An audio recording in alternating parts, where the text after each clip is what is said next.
Here is a full body circuit you can do using just a resistance band. I'm gonna stick with one band, but if you have options at home, the light, medium, heavier bands, that's perfect. You can play around with each one in different exercises to see which is the best result for each exercise. So we're gonna start with a hollow hold to a back fly. You're gonna lay on the ground. You're gonna grab your band in about halfway, so you're not gonna use the handles on this one. And we're gonna start with that hollow hold position, meaning you're laying on your back with your legs extended, the lower back stays connected to the floor. So using the core here, and then we're gonna bring those arms straight overhead for that back fly. All right, so those legs stay up, the shoulder blades pull down, squeezing them together as you open up those hands and resisting as those arms come back in. So you're gonna shoot for 12 to 15 here. If you need more tension, bring your hands a little bit closer together. If you need less, you can move those hands further apart. You're gonna flip over from there, taking it to a plank with a lateral raise. So now, you're gonna hold just one handle. We're gonna work one side of the body at a time.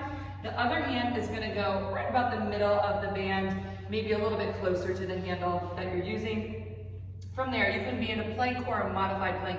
So I'm gonna do this in a full plank on the toes.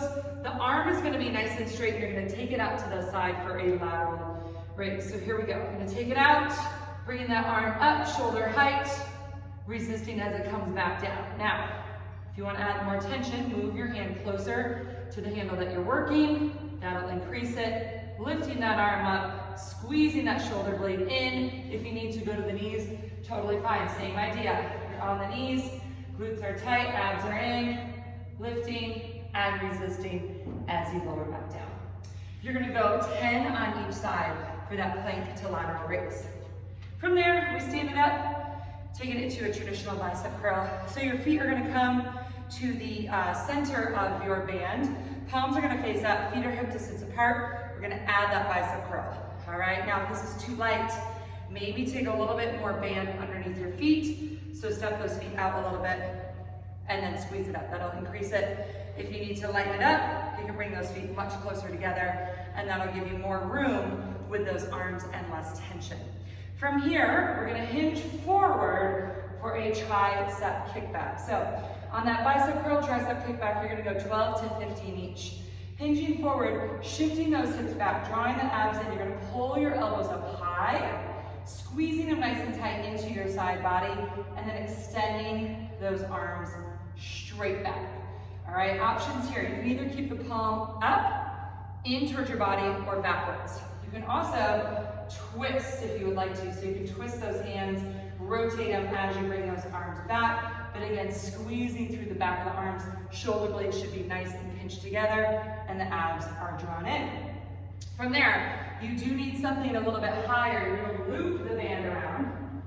So I'm gonna take this band up here, going from the side so you can see, you're gonna start with straight arms. So this is a straight arm pull over, or pull down, if you will.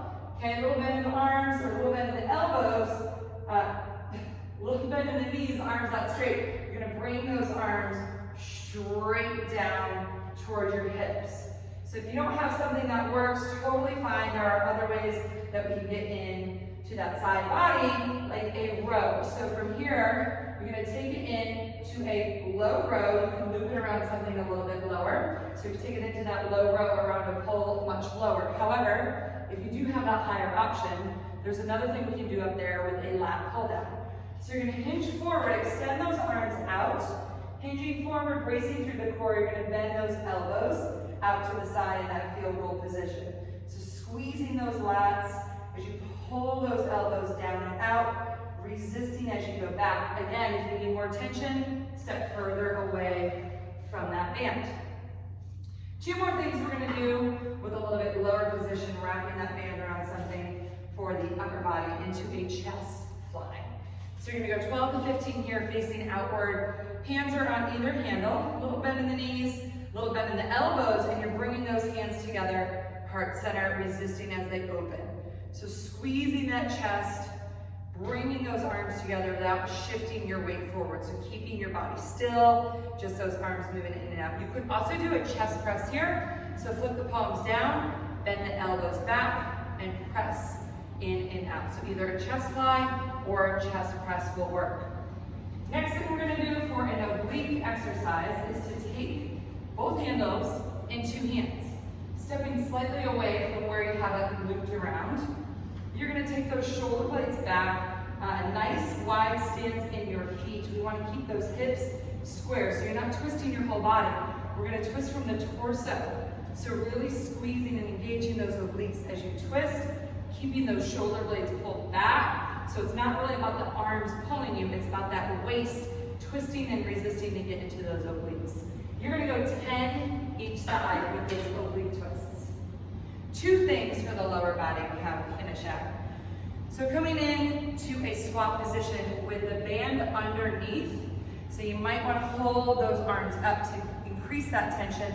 Getting into that squat position, you can always just hold it down a little bit lower here. You can even wrap your arms around it to make it a little bit tighter. So getting into that squat position, pressing your hips back. We're going to go into a lateral shuffle, more of a lateral step, but just stepping side to side, holding against that resistance band to add that tension. Good, so you're going to go about 15 in one direction, and then 15 in the opposite direction. The final move we have is a Romanian deadlift. So keeping that band right underneath your feet, feet about hip distance apart, a little bend in the knees. You're gonna wanna actually grab the band closer to the floor on this one.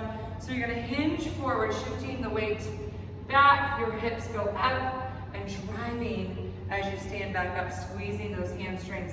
So from the side here, keep your back nice and flat. Again, it's a hinging motion, sending those hips back, and then driving and squeezing those glutes and those hamstrings. Not rounding those shoulders forward, so keeping those shoulders pulling against that tension as you stand up for a Romanian deadlift. So, long full body circuit there. Go through that 2, maybe 3 times if you have some time, and you should be feeling this one tomorrow.